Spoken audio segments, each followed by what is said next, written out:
I need you to hear this very carefully because what I'm about to tell you is happening right now.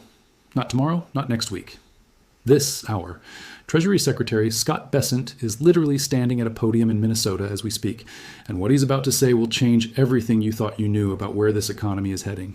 He's demanding, not asking, demanding, that the Federal Reserve cut interest rates immediately. His exact words, "This is the only ingredient missing for even stronger economic growth." Think about that for a second. The Treasury Secretary of the United States is publicly begging the Fed to print more money in the middle of what they're calling a strong economy. Why? Because they know what's coming. And after today's video, you'll know too. Let's get into it. First, let's talk about what happened in the last 24 hours, because the speed of these events is absolutely staggering. Silver just got crushed, down 5% in a single session, down from $78.30 yesterday to $74.48 as I'm recording this. That's a $4 drop in one day. Now, if you're new to this channel, you might think that's bad news for us, but here's what the mainstream financial media will never tell you. This is a coordinated attack. Look at the timing. We're exactly 1 week into China's silver export restrictions. 1 week since the licensing framework went into effect. And suddenly, coincidentally, right, the CME group decides this is the perfect moment for annual index rebalancing. Billions of dollars in futures contracts being sold, mechanical selling, forced liquidation. You know what that smells like? A desperate attempt to shake out weak hands before the next leg up. Gold is holding at $4,126 an ounce, down less than 1%. But silver, down 5%. The gold to silver ratio just jumped to 58.40 from 56.86 yesterday. That's the widest spread we've seen in weeks. And historically, and I want you to write this down, when the ratio gets stretched like this while fundamentals are screaming bullish, it's almost always followed by a violent snapback. We've seen this movie before. December 2024. Remember? They smashed silver before the Santa rally. What happened after? 147% gains in 12 months. Now let's get back to Treasury Secretary Bessent, because what's happening in Minnesota right now is unprecedented. CNBC says they have exclusive access to his notes. And here's what he's going to tell the Economic Club. The Fed needs to cut rates. Now. Not wait for more data, not deliberate, now. Why is this significant? Because the Fed has been telling us for months that they're going to hold steady. Markets are pricing in a 90% probability that rates stay unchanged at the next meeting. And here comes Bessent, publicly contradicting the Fed's own guidance. This tells me one thing. Something is very, very wrong behind the scenes. Think about it. If the economy was as strong as they claim, why would the Treasury Secretary be demanding rate cuts? Why would he say it's the only ingredient missing? I'll tell you why. Because the job market is cracking. Tomorrow morning at 8:30 a.m. Eastern, we get the December non-farm payrolls report. Let me tell you what's really driving all of this chaos. 1 week ago, January 1st, 2026, China flipped the switch. Silver, tungsten, antimony, all three now require government licenses to export. And not just any company can get one. You need to prove annual production exceeding 80 tons, a $30 million credit line. Consistent export records from 2022 to 2024. This effectively blocks hundreds of small and mid-sized exporters, the ones who were supplying 60 to 70% of the world's refined silver. Remember Elon Musk's tweet from December 26th? This is not good. Silver is needed in many industrial processes. He was right, and here's proof. Just days before the restrictions went into effect, 2 Chinese companies contacted Kuya Silver, a Canadian mining company, offering to buy physical silver at $8 above market price. An Indian buyer offered $10 above spot. Think about that.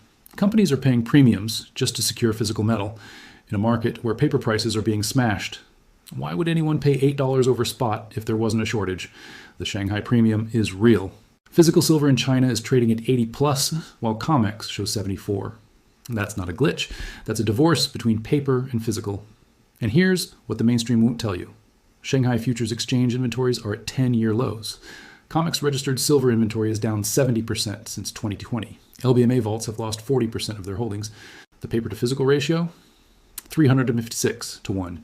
For every 1 ounce of real silver, there are 356 ounces of paper claims circulating in global markets. That's not a market. That's a Ponzi scheme waiting to collapse. Now I need to talk about something that's flying completely under the radar. Oil prices. Brent crude is sitting at $60.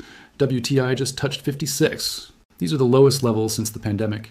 And you might think, great, cheap gas. But here's what cheap oil really means. The global economy is weakening faster than anyone wants to admit. Last week, U.S. forces captured Venezuelan President Nicolas Maduro. Regime change. Full stop. Trump announced that Venezuela will transfer 30 to 50 million barrels of crude to the United States. He's talking about U.S. oil companies spending billions to rebuild Venezuela's infrastructure. Venezuela has the largest proven oil reserves in the world, 303 billion barrels, more than Saudi Arabia, Iran, Iraq combined. And what happened to oil prices after this announcement? They fell.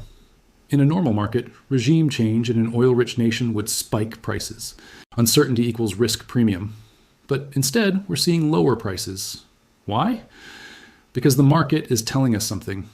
There's too much supply. OPEC Plus has been unwinding voluntary cuts. The International Energy Agency projects a surplus of 3.84 million barrels per day through 2026. But here's the kicker. And this is where it gets really interesting. Oil prices this low are putting enormous pressure on OPEC Plus nations. Saudi Arabia needs oil at 80 plus to balance their budget. Russia needs it even higher. These countries are bleeding money at $60. Something has to give. Either production gets cut dramatically, or we're going to see geopolitical instability in the Middle East that makes Venezuela look like a warm-up act. And when that happens, when, not if, you're going to want hard assets. Gold, silver, commodities that can't be printed. Speaking of things that can't be printed, President Trump dropped a bomb yesterday. He's proposing a $1.5 trillion defense budget for 2027. That's a $600 billion increase from current levels. His exact quote, "This will allow us to build the dream military that we have long been entitled to." $600 billion. And how does he plan to pay for it? Tariff revenue. Here's the math. The government collected about $200 billion in tariff revenue in 2025. Trump has already promised 2,000 rebate checks to citizens hurt by tariffs. He's promised relief payments to farmers. Now he wants $600 billion more for defense. Even if tariff revenue doubles, which would require imports to skyrocket while the economy is supposedly weakening, the numbers don't add up. So where's the money coming from? The same place it always comes from, the printing press. And here's what that means for you. Every dollar they print makes your dollars worth less. Now let me share something that might seem unrelated, but is crucial for understanding where we are in this cycle. Elon Musk, the richest man on the planet, just declared that we have entered the singularity. His exact words on X, 2026 is the year of the singularity. He's talking about AI surpassing human intelligence, about robots making traditional work optional, about money potentially disappearing as a concept. And before you dismiss this as tech bro hyperbole, consider Musk was at Mar-a-Lago with Trump and Melania on Sunday. He's funding GOP campaigns for 2026 midterms. He just reconciled with the administration after threatening to... Let me give you an update on what's happening at the COMEX, because this is where the rubber meets the road. January silver contracts showed the highest open interest compared to all prior minor months. That means more people are demanding physical delivery than we've seen in years. The market is in backwardation. That means spot prices are higher than futures prices. In a normal market, futures should be higher because you're paying for storage, insurance, time value. When the spot price is higher, it means one thing. People need metal now. They're willing to pay a premium for immediate delivery because they don't trust that it'll be available later. In December, the COMEX faced what analysts are calling an unprecedented physical drain.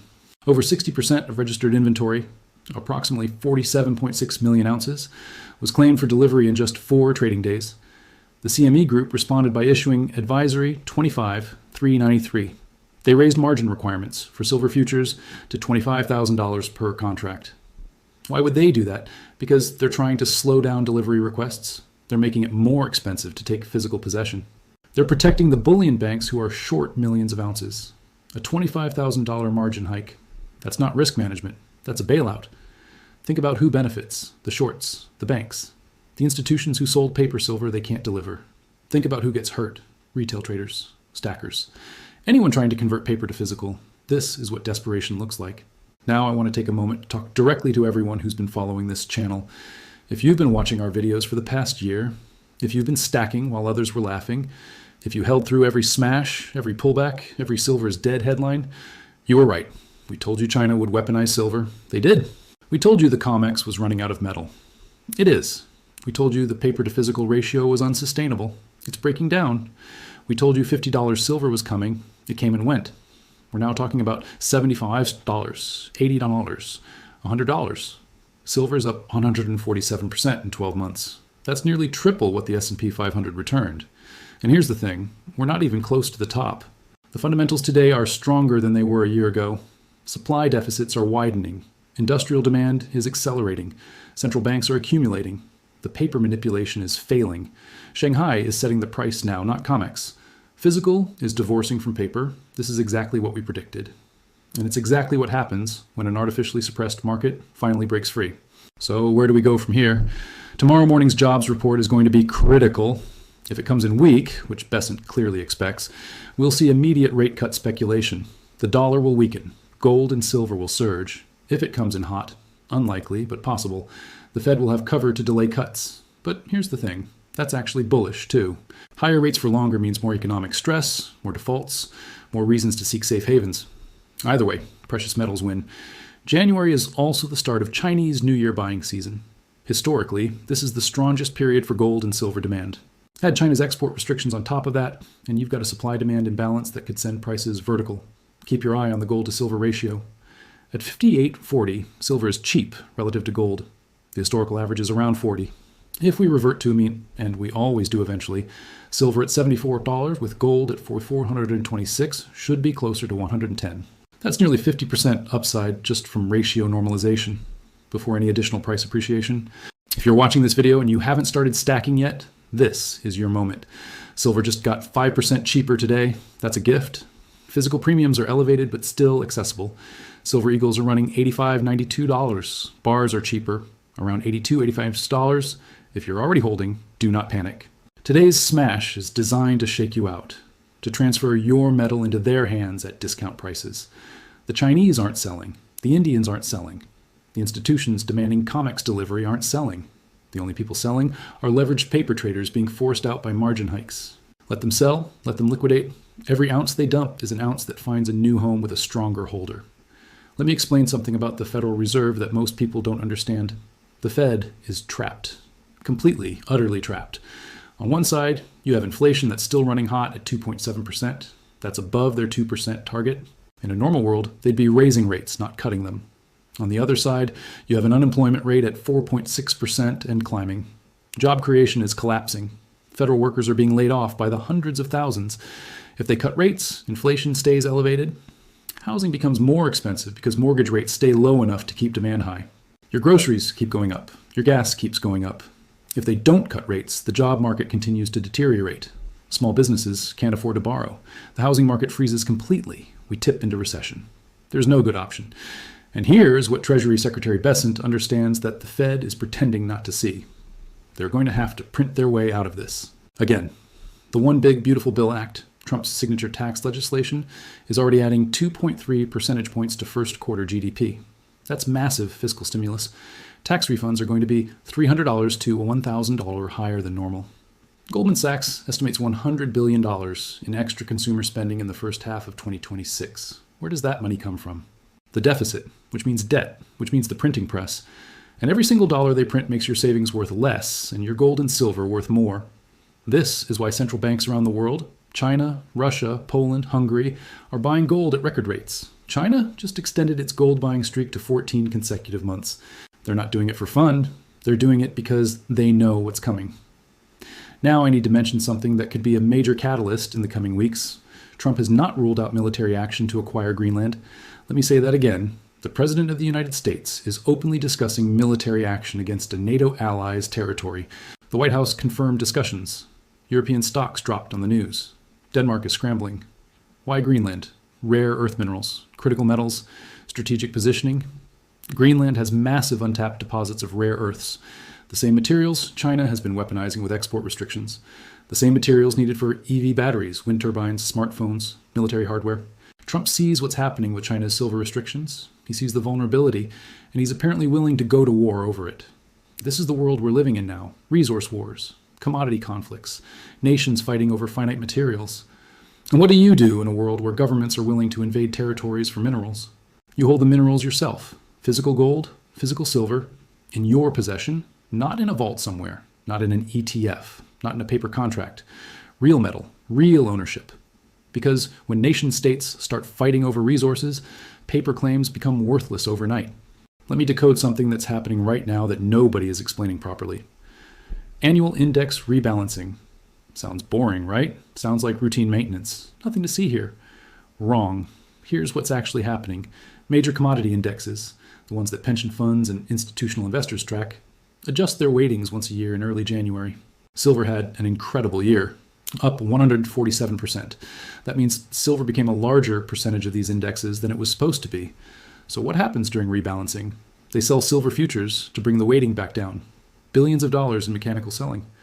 Not because anyone thinks silver is overvalued, not because fundamentals changed, but because some computer model says silver is 8% of the index instead of 6%, sell until it's 6% again.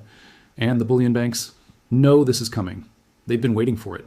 They use this annual event to amplify the selling, to trigger stop losses, to shake out retail traders.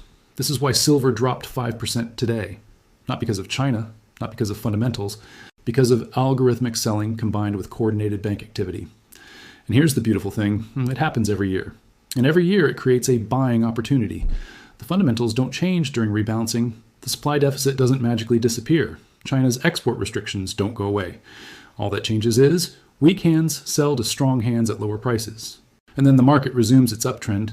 If you've been waiting for a dip to add to your stack, this is it. This is the rebalancing dip. It happens every January.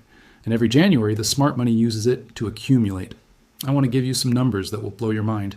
Silver isn't just a monetary metal. It's the most conductive metal on Earth. It's essential for solar panels, EVs, 5G infrastructure, AI data centers, medical equipment, water purification. Here's the demand picture. Solar panels require approximately 20 grams of silver per panel. Global solar installations are exploding. China alone is adding massive capacity every year. The solar industry consumed over 200 million ounces of silver in 2025. Electric vehicles use 1.2 ounces of silver per vehicle for electrical contacts, sensors, and battery management systems. EV production is projected to grow 25-30% annually. AI data centers, the ones Musk needs for his singularity, require silver for thermal management, electrical connections, and semiconductor manufacturing. Every NVIDIA chip that powers ChatGPT, silver. Add it all up, and industrial demand accounts for 50-60% of total silver consumption. This is inelastic demand. Manufacturers can't switch to copper. Silver's conductivity is irreplaceable. And here's the kicker. Annual silver production is around 1 billion ounces. But demand exceeded 1.24 billion ounces in 2025. That's a structural deficit of 240 million ounces. We've been running deficits for 5 consecutive years. The silver has to come from somewhere. Inventories are being drained to fill the gap, but inventories are finite. COMEX is down 70%. Shanghai is at 10-year lows. LBMA is bleeding metal. At some point, and we might be reaching it now, there simply won't be enough physical silver to meet demand. What happens then? Price discovery moves to the physical market. Paper prices become meaningless, and anyone holding real metal names their price. I'm going to say something that might sound dramatic, but I believe it with every fiber of my being. What you do in the next 6 to 12 months will determine your financial future for the rest of your life. This isn't about trading. This isn't about timing the market. This is about positioning yourself for a fundamental restructuring of the global monetary system. China is weaponizing commodities. The US is responding with military force. Central banks are buying gold like their lives depend on it. Paper markets are divorcing from physical reality. These aren't normal times. These aren't fluctuations in a stable system. This is the transition, the shift from one monetary regime to another. The people who recognize this early, who accumulated hard assets while they were still available, will be the wealthy class of the next generation. The people who stayed in paper, in dollars and bonds and promises, will watch their purchasing power evaporate. I'm not trying to scare you. I'm trying to prepare you. If you're watching this video and you haven't started stacking yet, this is your moment. Silver just got 5% cheaper today. That's a gift. Physical premiums are elevated but still accessible. Silver Eagles are running $85, $90. Bars are cheaper, around $82 to $85. If you're already holding, do not panic. Today's smash is designed to shake you out, to transfer your metal into their hands at discount prices. The Chinese aren't selling. The Indians aren't selling. The institutions demanding COMEX delivery aren't selling. The only people selling are leveraged paper traders being forced out by margin hikes. Let them sell. Let them liquidate. Every ounce they dump is an ounce that finds a new home with a stronger holder. Ladies and gentlemen, we are living through the most significant wealth transfer in modern history. Fiat currencies are being debased at unprecedented rates. $1.5 trillion defense budgets, emergency rate cut demands, money printing that would make the 1970s blush, and the people who understand what is happening The people who hold real assets are going to come out on the other side of this wealthy. Not because they got lucky, but because they paid attention, because they did the research, because they ignored the noise and focused on the fundamentals. That's you. That's everyone watching this video. We told you silver was going to run. It ran. We told you gold was going to break records. It broke them. We told you the system was fragile. It's cracking. Don't let today's 5% drop scare you. Let it motivate you. The window is closing. China has their silver. India is buying. The smart money is accumulating. Are you? If this video helped you understand what's happening in the markets right now, smash that like button. It helps the algorithm and it helps other people find this information. Subscribe if you haven't already. Turn on the bell notification. We're putting out daily updates as this situation develops. Drop a comment below. I want to know, did you buy today's dip? What's your stack looking like heading into 2026? This is the Amazing Archive. Stay stacking, stay smart, and I'll see you in the next one.